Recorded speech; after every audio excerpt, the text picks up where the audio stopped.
Nuova puntata di Punto Dem, che è ovviamente lo spazio a cura del gruppo consigliare regionale del Partito Democratico. Torna a trovarci Renata Bagatin, lei è, oltre ad essere consigliere regionale del Partito Democratico, anche vicepresidente della terza commissione proprio regionale a livello di sanità. Proprio Bagatin, ripartiamo da sanità perché nel 2014 è stata varata proprio la riforma sanitaria a livello di Friuli, Venezia e Giulia. Innanzitutto sono stati fatti degli investimenti importanti, ma quali le novità per il cittadino? Ma tra le varie cose, io oggi vorrei parlare soprattutto delle cose online, delle cose un po' tecnologiche, che diventano uno strumento importante appunto per il cittadino per essere e sapere prima e meglio, conoscere prima e meglio i problemi della sua salute. E sotto questo aspetto si è appena concluso un accordo con i medici di medicina generale appunto per accedere ai vari referti online. Faccio degli esempi: per quanto riguarda il diabete, noi in regione abbiamo 80.000 persone che soffrono di diabete, nel nostro territorio pordenonese sono 25.000. Ecco, su questo ci sono e c'è la possibilità per queste persone di accedere direttamente al medico di medicina generale, quindi nel territorio, anziché recarsi in ospedale. Quindi il medico verificherà direttamente il comportamento delle varie persone, le regole delle visite, che siano tutte in ordine, i vari controlli quindi e i farmaci usati. Quindi un sistema per quanto riguarda queste persone davvero innovativo e importante. Poi il tema degli screening, altro tema davvero importante, quindi un ruolo anche in questo caso molto importante da parte di medici e non solo. Noi sappiamo i tre grossi screening, quello riguardante la cervice uterina, la mammella e il colon retto. Su tutti questi screening ci sono le visite che vengono fatte costantemente, ma anche su questo tema c'è la possibilità proprio di accedere attraverso online ai controlli e quindi agli esami poi conseguenti. Dico in modo particolare sul tema che riguarda il colon retto, qui entra in gioco anche il ruolo importante della farmacia. La farmacia infatti segue, noi attualmente andiamo e portiamo in farmacia la provetta e poi la cosa si chiude lì, ci arriva a casa l'esito. Mentre adesso c'è proprio un dato continuo che si chiude con la farmacia che gioca un ruolo davvero nuovo e importante. Quindi, come dire, viene tutto messo in rete e in questo caso, anche in questo caso, la persona viene maggiormente tutelata. Quindi anche le farmacie hanno un ruolo diverso rispetto al passato, ma soprattutto anche un ruolo nuovo. Esatto, un ruolo nuovo.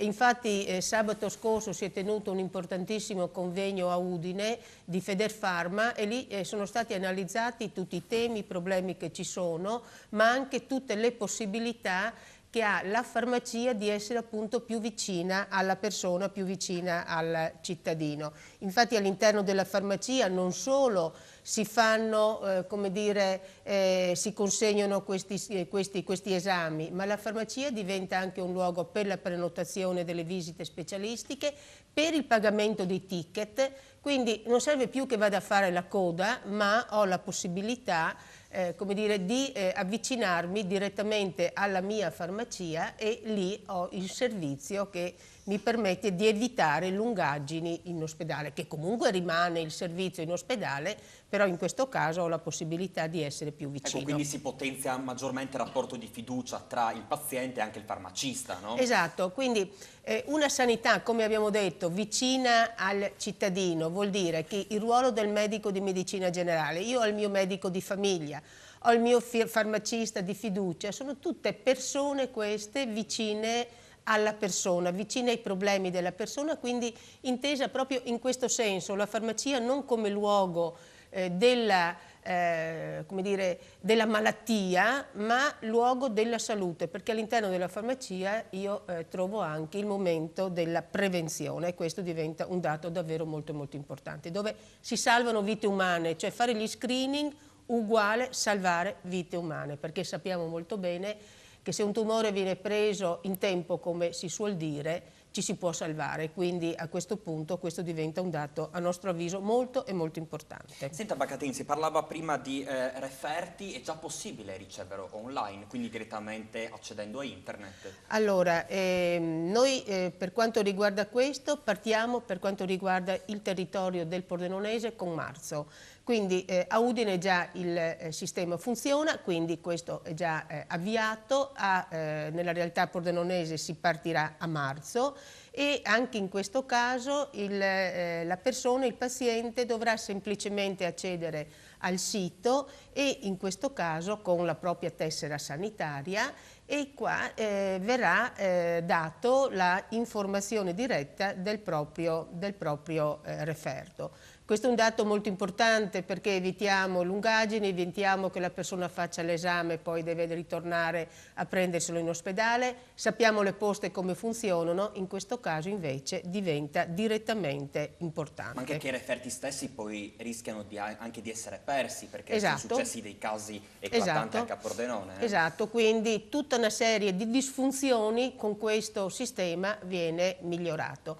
Quindi questo è un modo per metterci nelle condizioni, attraverso anche l'importante servizio del medico di medicina generale, che può visualizzare direttamente l'esito dell'esame, ma può anche farlo direttamente la persona da casa propria.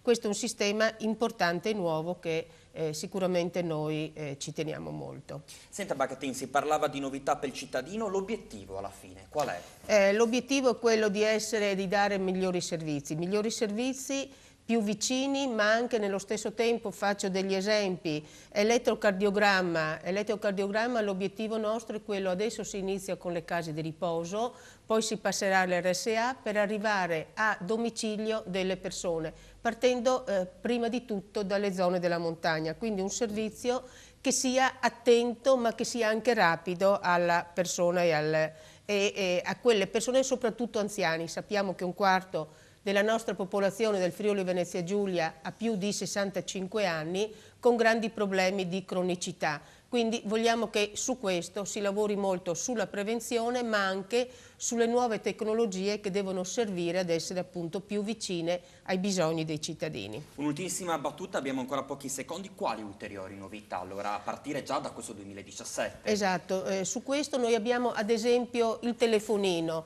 noi possiamo inserire nel telefonino un'app dove c'è tutta la realtà del Friuli Venezia Giulia per quanto riguarda il pronto soccorso. Noi attraverso questo verifichiamo dove ci sono maggiori tempi di durata per le varie patologie e quindi i vari colori bianco, rosso, giallo, eccetera. Quindi rispetto a questo sappiamo eventualmente dove intervenire. I presidi della Guardia Medica, quindi con un'app io entro, verifico e quindi intervengo e vado dove ho meno tempo, dove c'è meno gente. Le patologie croniche, anche qua i problemi che riguardano tutte le disfunzioni polmonari, quindi c'è la possibilità anche in questo caso per tutte quelle persone che hanno queste patologie di ricevere un'app e ricevere un messaggio che gli viene indicato l'eventuale realtà. Tema dell'ambulanza ad esempio, voglio farlo questo perché è una questione molto importante. Chi ha problemi di infarto o di ictus non vada da solo in ospedale, questo è un messaggio che lo dicono sempre i medici.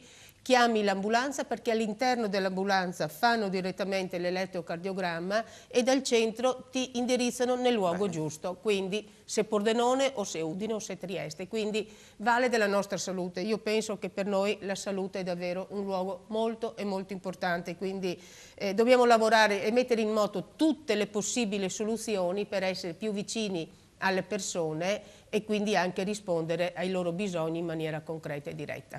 Io ringrazio Renata Bagatin, la prossima volta parliamo di vaccinazioni, no? Anticipiamo già che è un tema che ha tenuto banco e che tiene tuttora banco.